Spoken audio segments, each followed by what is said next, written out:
ना रहने दो, पाउस है ना। तो सिमिलर डेफिनेशन है कि जब प्लेन पोलराइट को रोटेट किए कर देगा अगर ऑर्गेनिक कंपाउंड तो वो कहलाएगा ऑप्टिकल आइसोमर, और अगर लेफ्ट की तरफ करेगा तो एल फॉर्म लेवो रोटेटरी कहते हैं, और राइट की तरफ रोटेट करेगा तो डी फॉर्म जिसको डेक्स्ट्रो रोटेटरी कहते हैं। ठीक है, तो ये है तुम्हारा ऑप्टिकल आइसोमर। जैसे कि हमने इनऑर्गेनिक में पढ़ा था कि इनऑर्गेनिक कंपाउंड रोटेट करता है, ठीक है, इधर शिफ्ट लेफ्ट और राइट, है ना। तो अब बताइए उसमें भी हम लोग क्या निकाले थे, ये तो 2 मार्क्स का डेफिनेशन लिखने आएगा, लेकिन इसके कंडीशन से, क्योंकि आपको ऑर्गेनिक कंपाउंड देगा और उसे पहचानने आएगा कि कंडीशन फॉर ऑप्टिकल एक्टिव। तो कंडीशन बहुत आसान है, जो कि इस पे आएगा ऑब्जेक्टिव, आप पहचान सकते हो। जो लिखिए क्या है कंडीशन। हाँ, ऑर्गेनिक कंपाउंड मस्ट कंटेन, इनके पास मौजूद होना चाहिए, ऑर्गेनिक कंपाउंड मस्ट कंटेन, सुन के लिखिए, must contain at least one, organic compound must contain at least one chiral. Chiral को ना बाबू ए सिमेट्रिकल भी कहते हैं, ए सिमेट्रिकल कार्बन एटम। जिन ऑर्गेनिक कंपाउंड के पास एक भी एसिमेट्रिकल कार्बन एटम होंगे या कायरल कार्बन होंगे वो ऑप्टिकली एक्टिव कहलाएगा। इसको पहचानोगे कैसे, तो बहुत सिंपल है। देखिए, एक कार्बन से जुड़े होते हैं कितने ग्रुप्स, 4। अब या तो वो हाइड्रोजन हो या कुछ भी हो, तो अगर चारों ग्रुप अगर मान लो डिफरेंट है, जैसे एक हाइड्रोजन है, एक CH3 है, एक क्लोरीन है, एक ब्रोमीन है ना, या वो OH है, कुछ भी लिख सकते हो। चारों डिफरेंट है कि सेम है, डिफरेंट है, तो ऐसे कार्बन को क्या कहेंगे, कायरल कार्बन या एसिमेट्रिकल। काटोगे तो दोनों तरफ से सिमेट्रिक मिलेगा क्या स्ट्रक्चर, इधर CH3 इधर भी आ रहा है, तो ऐसे कार्बन को ही बोलते हैं कायरल है, जिसको हम स्टार लगा के लिखते हैं। क्या लिखते हैं, स्टार। तो ये कार्बन कैसा हो जाएगा, कायरल कार्बन ही। तो ये कंपाउंड कैसा हो जाएगा जी, ये ऑर्गेनिक कंपाउंड है कि नहीं, carbon containing compound organic compound होता है, कार्बन और हाइड्रोजन। और ये ऑप्टिकल आइसोमर होगा या नहीं होगा, लिखा है हुआ ऊपर कंडीशन कि एटलीस्ट एक भी रहेगा ऐसा, तो क्या कहलाएगा, ऑप्टिकल आइसोमर। ये तो कंडीशन ही है, तो ऐसा कंपाउंड कहलाएगा ऑप्टिकल आइसोमर। बोलिए इसमें कोई दिक्कत नहीं ना। तो देखिए आपके बोर्ड एग्जाम में इस तरह के ऑब्जेक्टिव क्वेश्चन हैं जो भी हम करवाते हैं। लिखिए इसको पहले, ऑप्टिकल आइसोमर कहेंगे या ऑप्टिकली एक्टिव कहेंगे। तो यहाँ पहचानना और आसान है नहीं कि ये ऑप्टिकली एक्टिव है या नहीं है। तो लिखिए तो जल्दी से यहाँ तक पहले।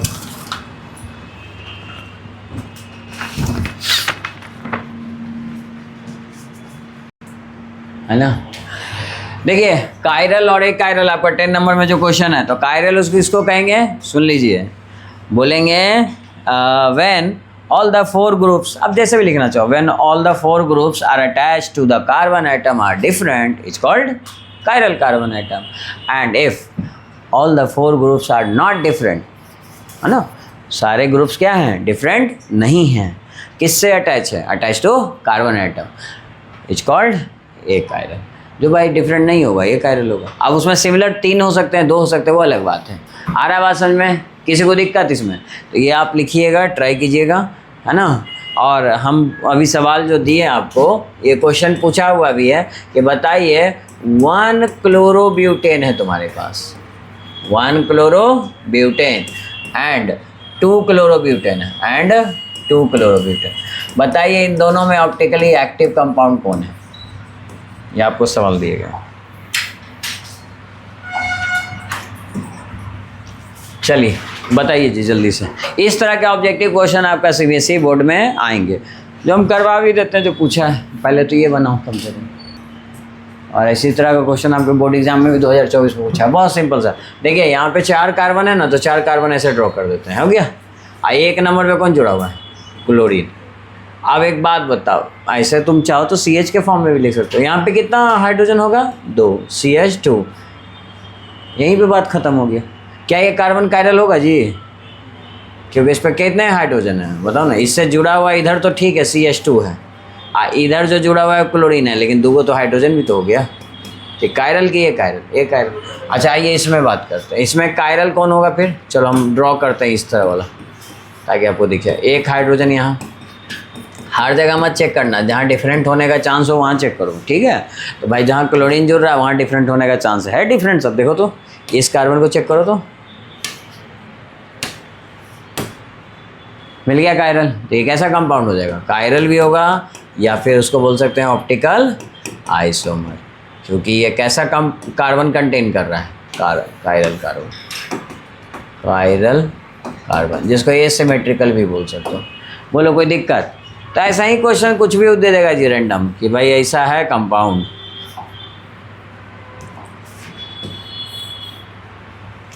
और एक कंपाउंड कुछ इस तरह का है।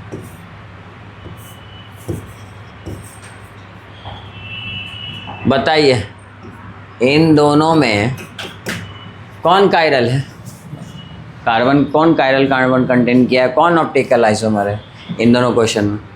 तुम बोलोगे कि हम तो नहीं पढ़े अल्कोहल, अरे अल्कोहल से कोई मतलब थोड़ा है, चलो यहाँ तुम्हारे मन है तो आयोडीन लिख देते, उसमें क्या, या बी आर दिया तो बी आर ए लिख दो, दोनों।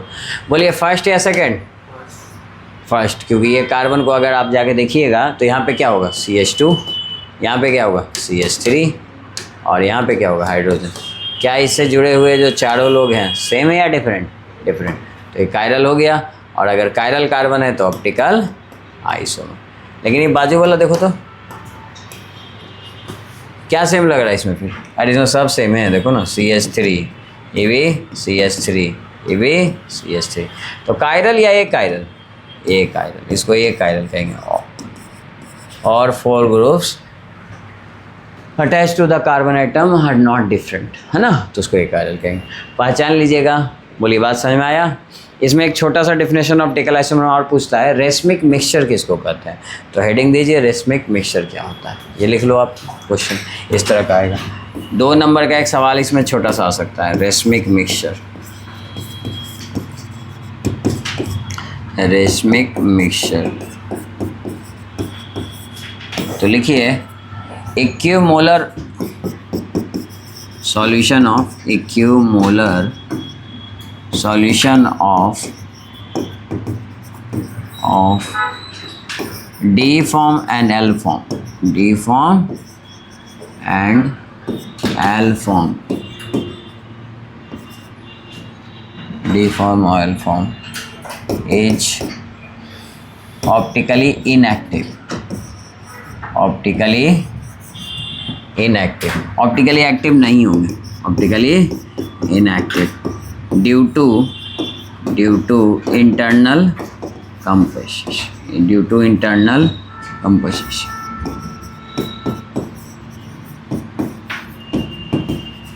ठीक है, this type of mixture या this mixture is called, या this solution, this mixture is called racemic mixture।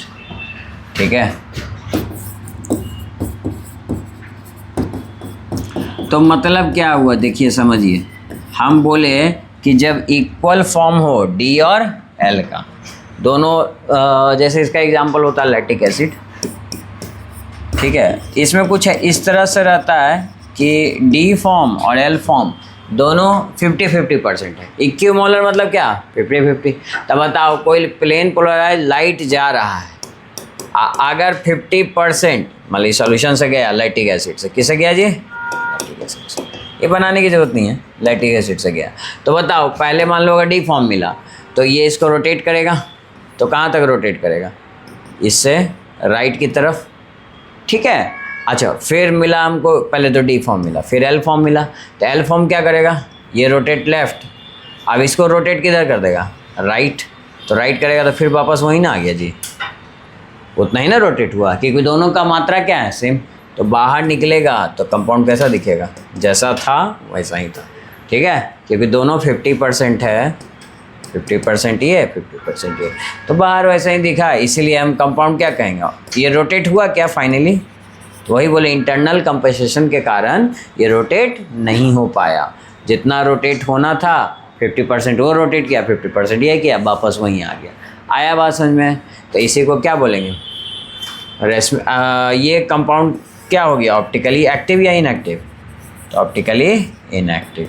और ऐसे मिक्सचर को क्या बोलेंगे, ऐसे मिक्सचर को क्या बोलेंगे, है ना। मैं इसको थोड़ा अच्छे से बड़े सा डायग्राम बना देता हूँ तो आप समझ पाओ। बाकी आप लैक्टिक एसिड भी एग्जाम्पल में लिख सकते हो, इतना करने की ज़रूरत नहीं है। इस तरह से बना दीजिए। देखिए होता क्या है, दो पार्ट में बांट दीजिए। हम जान रहे हैं कि 50% दोनों बराबर है, डी फॉर्म 50% एल फॉर्म। हुआ क्या, पहले लाइट गया और डी फॉर्म के कारण राइट रोटेट करेगा, तो यहाँ से यहाँ पे होना चाहिए था, शिफ्ट हो गया राइट की तरफ, ठीक है। अच्छा, एल फॉर्म क्या करेगा, लेफ़्ट घुमाएगा, तो लेफ़्ट घुमाया तो बताइए, तो लेफ़्ट घुमाएगा तो कहाँ होगा, यहाँ से ना घुमा जी, तो फिर से वापस यहीं पे आ गया, क्योंकि दोनों की मात्रा सेम है। तो क्या हो गया, ऑप्टिकली इनएक्टिव। और ऐसे मिक्सचर को ही क्या कहते हैं, ये जो दोनों 50-50% रहेगा, ऐसे मिक्सचर को क्या कहेंगे, रेशमिक मिक्सचर या रेशमिक मिक्सचर। इस प्रोसेस को क्या कहेंगे, रेस्मराइजेशन। तो कभी कभी प्रोसेस भी पूछ लेता है ना। तो आगे कंटिन्यू करके लिख लो इसमें, and this process is called, and this process is called, कभी कभी ये भी पूछ लेगा, दिस प्रोसेस इज कॉल्ड रेस्मराइजेशन। क्या होता है रेस्मराइजेशन, तो यही बात है, ठीक है। तो कभी कभी एग्जाम में ही आपको 2 मार्क्स में, क्योंकि सीबीएसई बोर्ड में पूछा हुआ क्वेश्चन है, तो हो सकता है आगे भी पूछ ले, तो आप जानकारी रखो इसके बारे में, ठीक है। तो ये था तुम्हारा ऑप्टिकल आइसोमेर, ये भी कंप्लीट हो गया।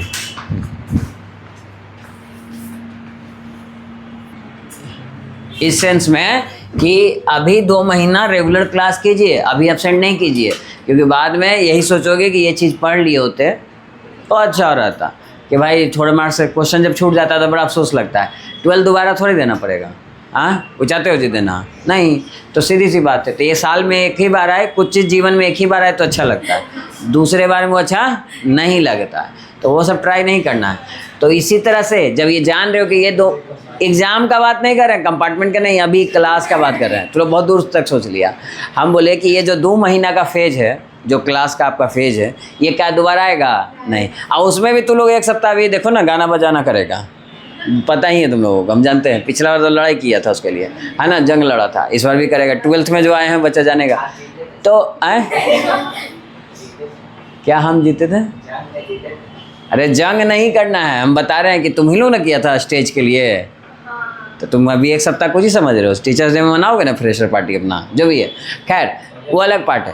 तो मेरा ये कहना है कि 2 महीना में सैटरडे संडे भी मिलते रहता है, एक आगो सैटरडे कभी एग्जाम हो जाता है, तो चलो ठीक है, उसमें भी अपने मन से आओ चले आओ, है ना, तुम्हारे मन से। तो हम ये कह रहे हैं कि 2 महीना क्लास आप कर लीजिए, दुर्गा पूजा के बाद आप वैसे भी फ्री हैं, सिलेबस हो जाएगा ऑलमोस्ट, है ना, हमारे तरफ से हो जाएगा, ठीक है। तो डाउट लग रहा है क्या, नहीं ना, अरे हमको रुक रुक के खाली एक एक बात तुम लोग को पूछ, ये अभी बताओ, यहाँ 10 मिनट से हम क्या कर रहे थे, अभी 10 मिनट से क्या कर रहे थे, बेंजाइल लेलाइल नहीं पढ़ाए हुए थे क्या हमको, क्या हम तो आगे निकल जाए, लेकिन हम बार बार एक ही चीज़ को बोलते रहते हैं। कुछ बच्चा सब जानते हो क्या लिखता है फीडबैक में मेरा, कि सर ना 10-15 मिनट तो पहले क्लासेस शुरू करते हैं, तो हम के बाबू उसको शुरू करना नहीं कहते हैं, जब गाड़ी नहीं स्टार्ट होता है उसको लात मार मार के गर्म किया जाता है इंजन, ताकि वो पढ़ने के मूड में बने। अब यहाँ कुछ भी नहीं पता है बच्चों को, अगर हम सीधा पढ़ाना शुरू करें, रिएक्शंस लिखना शुरू करें कि भाई क्या लिख रहे हैं, पिछला कुछ याद नहीं है, तो पिछला को याद दिलाना पड़ता है। आया बात समझ में, वो आपसे क्वेश्चन पूछ पूछ के बताते रहते हैं यहाँ पे, इसको इस शब्दों में लिखिएगा, एग्जाम में आएगा तो ये कहेंगे। खैर चलिए, तो ये बात समझ में आ गया। तो 2 महीना अभी क्लास है और इसको छोड़िए नहीं और ये कीजिए, उसके बाद तो आपको फिर टाइम मिलेगा ही इन सब चीज़ों के लिए, ठीक है, जो भी आप चीज़ के लिए टाइम खोज रहे हो। क्लास एब्सेंट करके क्या फ़ायदा जी, है ना। हम लोग जानते हो अपने कॉलेज टाइम में पूरा फीस जोड़ते थे, 50,000 दिए हैं हम लोग का, ये लगभग 52,000 लगता था।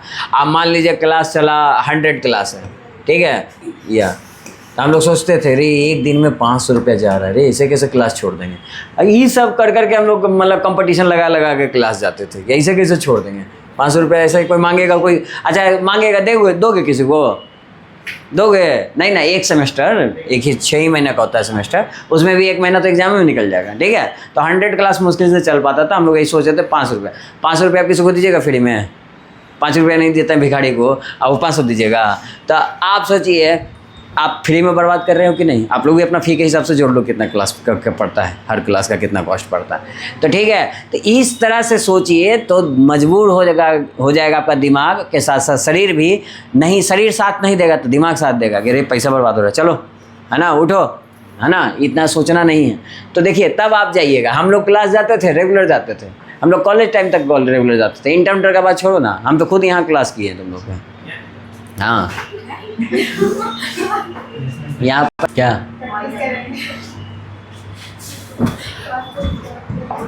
हाँ, तो एक ऑब्जेक्टिव है रेस्मराइजेशन, किसमें अकर होगा? देखिए फिर से बोल रहे हैं, क्यों SN1 में क्या होगा? सेम कॉन्फ़िगरेशन, जिसको हम क्या बोलते हैं? सेम कॉन्फ़िगरेशन मतलब सेम स्ट्रक्चर मिलेगा, जिसको आप क्या बोलते हो? रिटेंशन। ठीक है, तो ये क्वेश्चन बहुत इंपॉर्टेंट है। इसके बाद हेलो एरिन किसको कहेंगे जी? जिसमें हैलोजन जुड़ा हुआ है, किसमें? बेंजीन में। इसका दूसरा नाम एराइल हैलाइड कहेंगे। अब जिस तरह से हेलो अल्केन में अल्केन जोड़ देते थे, अल्केन में कौन जोड़ देते थे? हैलोजन, तो हेलो अल्केन बन जाता था। उसी तरह से इसमें डायरेक्ट हैलोजन जोड़ दीजिए। हैलोजनेशन का मतलब सिंपल आपके समझने के लिए बोल रहा हूँ, एडिशन। किसका? जिसका बोल रहा है, नामे में तो इतना बड़ा लिख दिया है हैलोजन। किसका एडिशन? हैलोजन का। तो हैलोजन का एडिशन हो गया। तो हैलोजन का एडिशन हुआ तो क्या हुआ? बेंजीन के में किसका जोड़ दीजिएगा? हैलोजन। कोई भी हैलोजन जोड़ना दो जी, क्लोरीन ले लो, ठीक है, Cl2 जोड़ दिए। आप बताइए यहाँ पे कोई रिएजेंट होगा ना, किसी की मदद से ये जुड़ेगा, जाके इसमें रिएक्शन होगा, क्योंकि कंपाउंड में से कुछ टूटना है, वही हाइड्रोजन टूटेगा, वो कुछ टूटेगा, यहाँ से हाइड्रोजन टूटेगा। ठीक है, तो बताइए। और बाकी जिसको बहुत डिटेल में समझना है तो आसानी से समझ सकते हो। Cl ऐसा रहेगा, अच्छा नीचे बना देते नहीं, उसको ऊपर वाले को सब क्लियर लिखते हैं, तो ऐसा ही रहा। और नीचे अगर आप बना दो इस तरह से, एक और बनाते हैं ताकि आपको समझ में आए, तो क्या हो जाएगा जी? HCl बाहर और क्लोरीन इसकी जगह ले लेगा, तो क्या बन जाएगा? क्लोरोबेंजीन बन गया हेलो एरिन। और बताइए इसके लिए रिएजेंट लोगे, तो इसके लिए रिएजेंट हम क्या लेते हैं? या तो हम ACl3 देते हैं या फिर FeCl3, इन दोनों में से कोई एक रहेगा। ठीक है, जैसे याद करो, अल्केन में हैलोजन जोड़ते थे, अल्केन में हैलोजन जोड़ते थे, तब बाबू क्या लेते थे बोलो? रिएजेंट कुछ तो लेते थे ना। हाँ, चलिए एक जवाब आया, सनलाइट लेते थे। कोई दिक्कत? तो ये बन जाता था इथाइल क्लोराइड, जिसको तुम हेलो अल्केन कहते थे। सब सिंगल बॉन्ड है, अल्केन है और हैलोजन जुड़ा हुआ है, इसलिए हेलो अल्केन है। उसी तरह हैलोजन बेंजीन में जुड़ा था, हेलो एरिन है। कोई दिक्कत इसमें नहीं ना, या एराइल हैलाइड है। तो इस तरह से बना सकते हैं। तो ये लिख लीजिए, आपको एक्सप्लेनेशन नीचे लिखना है, तो बाकी इसके इतना ज़रूरत नहीं है, आप डायरेक्ट एग्जाम्पल लिखो। आपको याद ये होना चाहिए, क्या याद होना चाहिए जिसमें?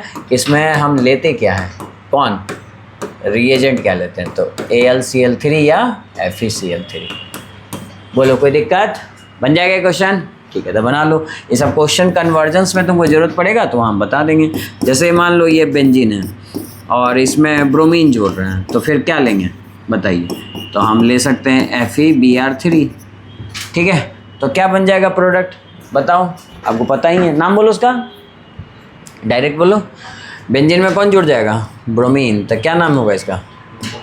ब्रोमोबेंजीन। जैसे इसका नाम था क्लोरोबेंजीन, क्लोरो और साइड चेन को पहले लिखेंगे, बाकी जो है वो लिख दीजिए बेंजीन। उसी तरह से इसको ब्रोमोबेंजीन, ब्रोमोबेंजीन। ठीक है, चलिए लिखिए।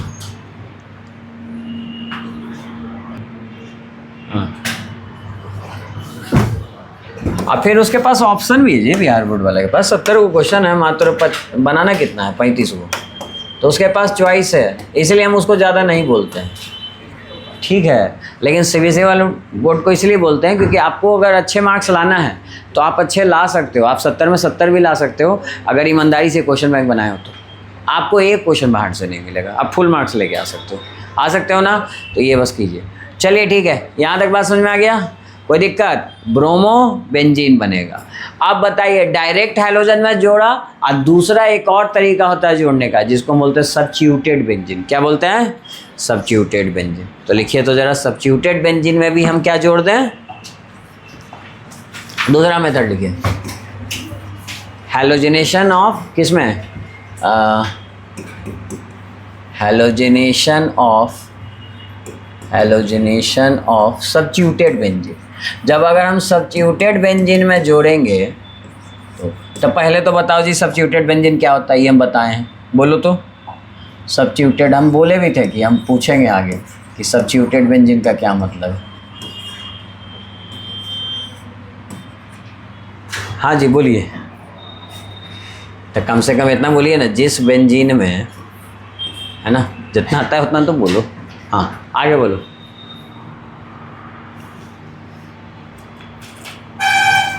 इतना शांति का अच्छा गया, कोई मर गया है क्या? जी बोलो ना सब लोग।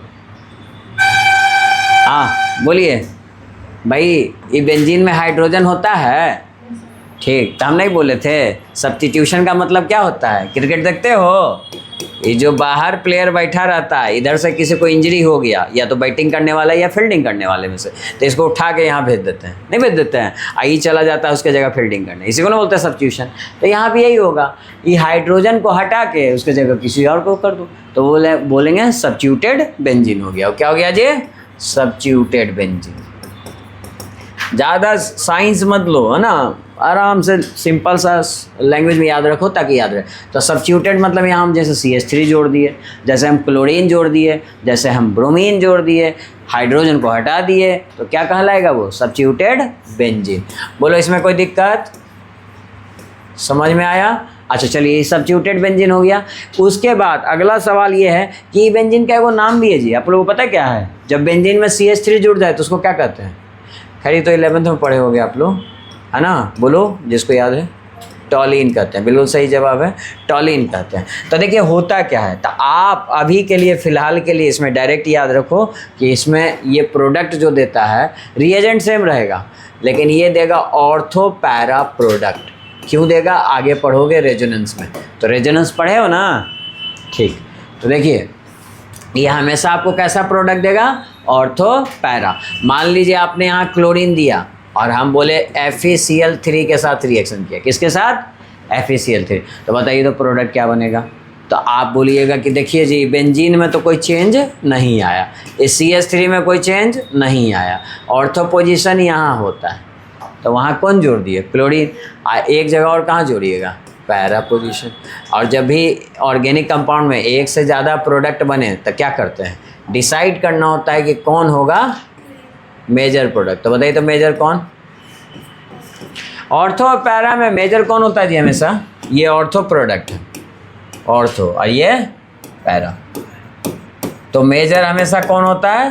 Para product. Para product will be major product. Major उसको कहते हैं जो ज़्यादा स्टेबल हो, और माइनर उसको कहते हैं जो लेस स्टेबल हो। तो बताओ जी पैरा प्रोडक्ट क्यों ज़्यादा स्टेबल है? देखिए जब भी स्टेबिलिटी की बात हो जाए, बीच से कट करो, कैसा स्ट्रक्चर मिलेगा? सिमेट्रिक मिलेगा। तो ये आइस को बीच से कट करोगे तो इधर क्लोरीन है, इधर है क्लोरीन नहीं, तो ये क्या हो जाएगा? Symmetric structure. सिमेट्रिक जितने होते हैं वो होता है। तो आप अब अभी से ये पूरा ऑर्गेनिक में हम लोग जब भी बात करेंगे तो दिमाग में रखिएगा कि हमेशा ऑर्थो पैरा में जो ज़्यादा स्टेबल होगा वो कौन होगा? मोर स्टेबल कौन होगा? Para. Para product will be more stable. क्यों भाई? Due two symmetrical structure. और ये कैसा होता है? अनसिमेट्रिकल, तो ये लेस स्टेबल हो गया। तो बताइए एग्ज़ाम में अगर क्वेश्चन ऐसा दे देगा, ऐसा क्वेश्चन दे देगा कि बोलेगा देखो जी बेंजीन है और इसमें जुड़ा हुआ है CH3, इसका रिएक्शन हम कर दिए, इसका हम रिएक्शन किए किसके साथ? चलिए ब्रोमीन के साथ। इस बार हम ब्रोमीन के साथ कर रहे हैं रिएक्शन, लेकिन इन प्रेजेंस ऑफ FeBr3 कर दिए, तो बोलेगा कि बताइए मेजर प्रोडक्ट क्या होगा? सिर्फ मेजर लिखना है, माइनर नहीं। दोनों लिख दीजिएगा तो पता नहीं चलेगा, या फिर दोनों लिखोगे तो आपको बताना पड़ेगा कि मेजर कौन है। तो भाई उतना काहे कि झंझट लोगे जी, 1 नंबर का सवाल है। आप लिखिए डायरेक्ट मेजर प्रोडक्ट और उसका नाम बताइए। चलिए लिखिए जल्दी से खुद से, मेजर प्रोडक्ट क्या होगा? इतना उतार लो पहले तो।